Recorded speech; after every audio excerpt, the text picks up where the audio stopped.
I think this is more common. They need calcium.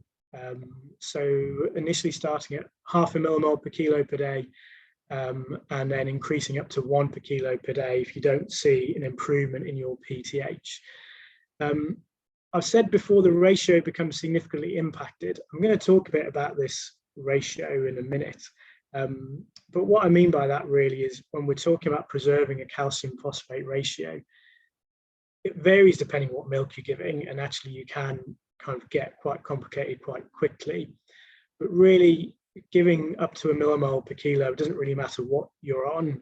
You're not going to significantly impact your ratio by doing that. So irrespective of what milk you're on, giving up to 1 is not going to impact your ratio to the point that the baby's suddenly going to kind of get into trouble. The question is not whether or not you should give calcium or vitamin D. The question is whether you should give vitamin D as well. So what's the rationale? Well, is that you need vitamin D to help you absorb calcium. So if your vitamin D is low and you're trying to give calcium because you think the baby is calcium deficient, you probably need to maintain an adequate level of vitamin D in order to kind of absorb the stuff that you're giving. So kind of giving additional 600 units, so 1,000 units a day for 4 weeks is kind of within the kind of ESPGHAN guidance, upper end of normal.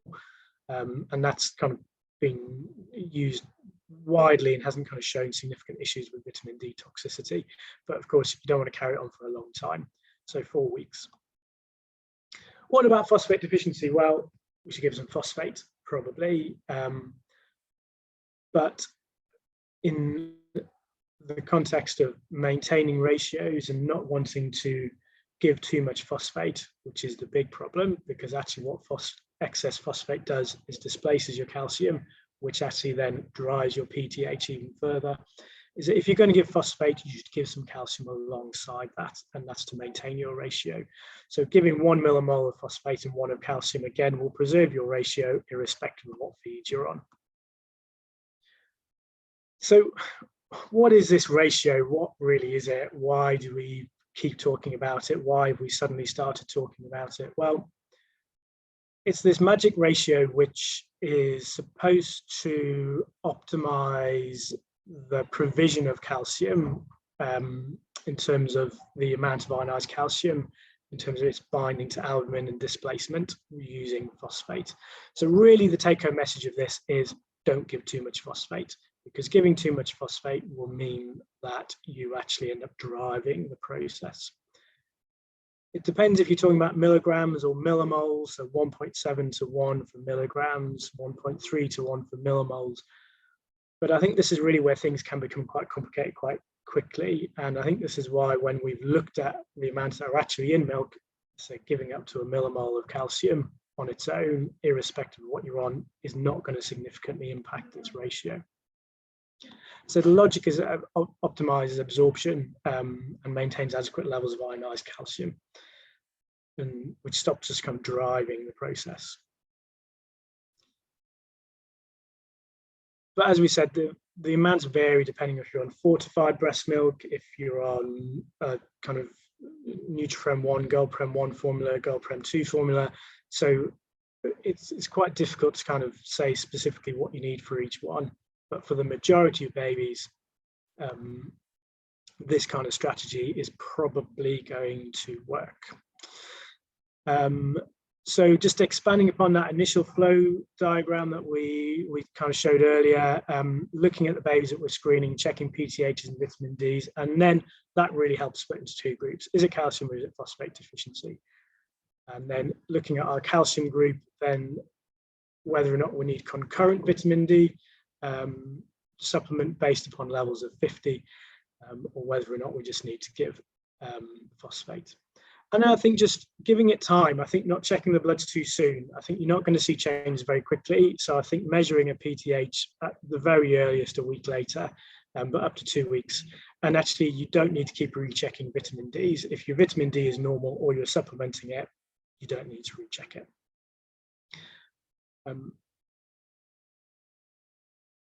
As we said, 1 to 2 weeks afterwards, no need to check vitamin D. We can probably discontinue screening at 32 weeks, but as we kind of saw in the last talk, there are babies who are going to need monitoring post-discharge. I think another really important thing with all of this monitoring of PTHs and vitamin Ds is actually, I think as someone mentioned in the comments for the last talk, you know, well, what about when it's not metabolic bone disease? And I think this is really important because different units, different services will have different resources available to them. So the question is, when do you need someone else? Well, I think if we followed that flow chart and we've got babies on, you know, a millimole of calcium, or we've managed the phosphate and things still aren't getting better, well, probably need the help of a dietitian or someone of the nutritional interest who can sit down and work out these ratios. I'm going to be honest, I was slightly suspect of the ratios myself when they first came out, but when you have babies who aren't really responding and you sort out the ratios, they do actually get better. But what about those babies who this isn't metabolic bone disease? And I think these are important. These are rare things, but they do happen, and we're probably going to see them if we're checking some of the PTHs.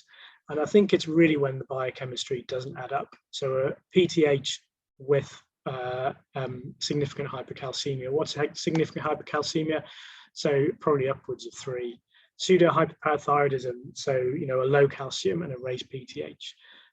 But I think also if you've actually got PTH changes, but you've got an abnormal skeleton as well, so there's abnormal bones on X-ray, I think all these things are pointing to this is not metabolic bone disease, and these are the times that actually you probably need the input of a pediatric endocrinologist. So just to kind of summarize, and the key points, so I think babies less than 32 weeks, less than 1,500 grams are the ones who are at risk of developing metabolic bone disease. The babies who need screening are probably those with the additional risk factors. Otherwise, probably only worth checking these bloods in babies with other biochemical derangement. Most babies with bone disease are calcium deficient, and a PTH can be used to help find those babies and can also be used to monitor for treatment response. And as we said, vitamin D deficiency can coexist with calcium deficiency and may need combined treatment. So I think hopefully that is a bit of a whistle-stop thing in terms of a practical approach to managing bone disease in the majority of babies, and maybe hopefully gives a bit of a guide as to how we interpret things for the majority of babies, but also just highlights those that we need a little bit more input with. So I think that's all I've got to say. So thank you very much for having me. Thanks very much, Chris. That was a lovely summary of what is a potentially complicated area, as we've already seen from Ilana's experience. There's been quite a lot of chat going on about phosphate and phosphorus. Has anyone got any questions specifically for Chris that haven't already been answered in the chat by others? Looks like everyone's got your back there, Chris.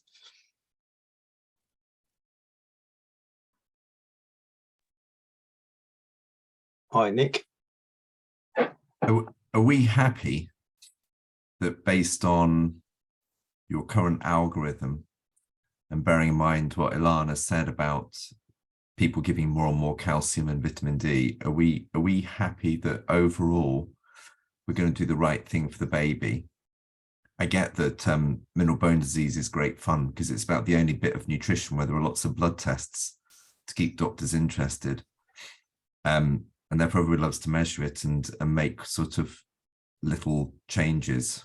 I'm not saying we shouldn't do that, because I do think that poor bone metabolism may be a factor in chronic lung disease, you know, chests that are too bendy. But are we happy that we're going in the right direction and we're not just driving additional nephrocalcinosis or other things? You know, is there a risk that we could end up giving too much calcium like this or not? I don't know, I'm just asking. Yeah, no, I think that's really reasonable, isn't it? And I think it's something that we need to be aware of. I mean, I think, you know, there's been a big shift in management, I think, based on one very good paper, but kind of one kind of paper that's kind of then made us all kind of think, oh, they're calcium deficient. And I think that's kind of driven this testing. And I think the main aim of what we were trying to do was to try and simplify these things. But I think it's become a lot more complicated, and I think the question is what's the outcome that we're getting for making this more complicated and we're managing more. I think there's not much data out there that managing metabolic bone disease in the neonatal period long term makes any real difference whatsoever. So I think the jury is definitely out, and I think it is important that, given that we've now had this really big, almost national change in management, that we're not doing harm. From a kind of anecdotal point of view, I think we used to use alpha calcidol rather than cholecalciferol for various kind of supply reasons, and because of that we were measuring calcium excretion and things because of that.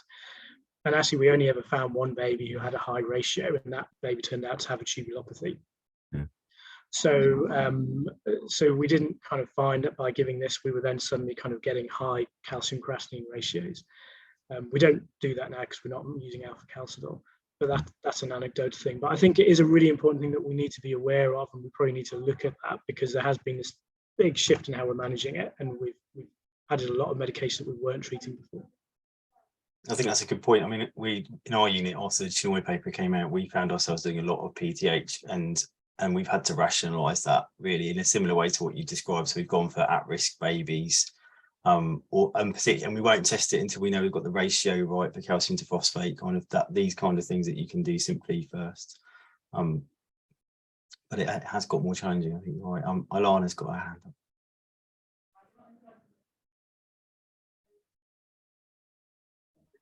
I think, yeah, I definitely agree with Nick that it feels like, because it's particularly such a very complicated guideline, we're having to iterate it and kind of say, in this situation do this, in that situation check the urine calcium creatinine ratio, in a condition where we're not even clear how much damage it does, you know, like we don't even have clear outcomes of, you know, long-term damage from metabolic bone disease.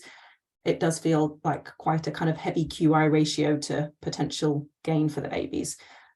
We have now inserted a section for checking urine calcium creatinine and doing renal ultrasounds in those cases where we have kind of suppressed PTH, things like that. So in a year or so, it's possible we might have more data on that side of things. And as Mark was saying, you know, we are persisting with this because we feel like, you know, this is a total gap, and we really don't know, and we don't know that we are doing harm to the babies, and we may be doing benefit, given that we're seeing such a lot of high PTH and we're giving a lot of calcium. You know, maybe that is actually really necessary. So that's why we're continuing, but we are continuing to collect data at the same time. And in terms of the vitamin D, we have, you know, seen that those kind of doses that you're talking about did not shift our babies. So we initially gave 1,500 units as the deficiency dose for 4 weeks, but you know, barely a third of them, less than a third, were going into sufficiency at the end of the course. So we've now said 3,000 units, which I know other units do use as their treatment dose anyway. We did start a little bit cautious. And as I said, we've increased our routine dose to around 800. Some of it is in Fortify, so it's weight related. And so for insufficiency, we're adding another 200 to perhaps make around 1,000 units. But given that we also don't know that vitamin D deficiency matters, you know, it's all a lot of stuff. We've seen a very large increase in the prescriptions of calcium and vitamin D, you know, obviously a large reduction in the prescription of phosphate. All of those are quite cheap medicines, so that doesn't really matter kind of financially. We also measured a number of blood bottles because we were worried we were sending tons of blood from these babies, but actually we were sending less bone profiles on average per baby, and that kind of balanced out the increased vitamin D and PTH blood bottles. So we didn't see that we were taking a lot more blood from the average baby. Katie Hayes got a hand up. Hi, and I was just interested, if you're using a lot more calcium, what calcium preparation that you are using. I know one of my colleagues, Jamie from Sheffield, they actually went out to a pharmacy to source a specific supplement because they were finding the dispersible ones just weren't giving them the accuracy that they kind of wanted. So just interested, really, more than anything. Well, we started with some kind of syrup, but then it went out of, they couldn't get it anymore. So we moved to effervescent tablets, and our pharmacist doesn't have any worries with those. So I'm not sure if that's the same situation as the ones that you were using. Okay, so you've not noticed a difficulty with the effervescent ones. Okay, thank you. Our pharmacist has told me. And Chris, what do you use? Yeah, we use the same. Well, there's some chat going on. There's some debate in the chat about how frequently we should give them, but I'm not sure we're going to answer that here. 2 versus 4 times a day. Yeah, I mean, yeah, just to answer that, it may need a pharmacist to answer it directly unless anyone's got any direct knowledge. We give our phosphate BD, and for 0.5 per kilo of the calcium, we give that BD just because the volume's too small. We can't give them together, obviously, but I'm not sure if there's something pharmacokinetically that says we have to give them more often. I don't think we've had an exploding baby by doing that, but maybe someone's got a more educated answer. That one sounds pretty pragmatic to me, I think. Cool. Well, we're running a bit over time, so I suspect we should probably close there. So thank you very much, everyone, for staying with us to the end. Thank you, everyone, for all of your time and all of the speakers. Thank you very much to the UCLH team, Nuria and Rax and Erica, together with Christina Corsilia-Daki, who is a consultant there who's helped organise the day, and Chris for putting it all up on the lovely website that he runs. Please do go visit the website. There's loads of stuff on there, including information about our new meeting, our next meeting. There's a barcode come up on the screen, a QR code. Please do flash it with your mobile phone now. It's how you can fill out a feedback form for this meeting and however it was, and in exchange for doing that you'll get a certificate of attendance. The meeting's been recorded, so you should get sent a link to the recordings at some later date, and hopefully you'll be able to join us for our summer meeting. As Nick mentioned earlier, it's probably going to be late summer. I think probably we're penciled in September the 27th, although we'll send out some correspondence about that, and like I say, keep an eye on the website. I don't know if you want to add anything else, Nick, before we close. No, that's great. Thanks very much to all the team and everybody for coming along. Cool. All right. Thank you very much. We'll see you all another time.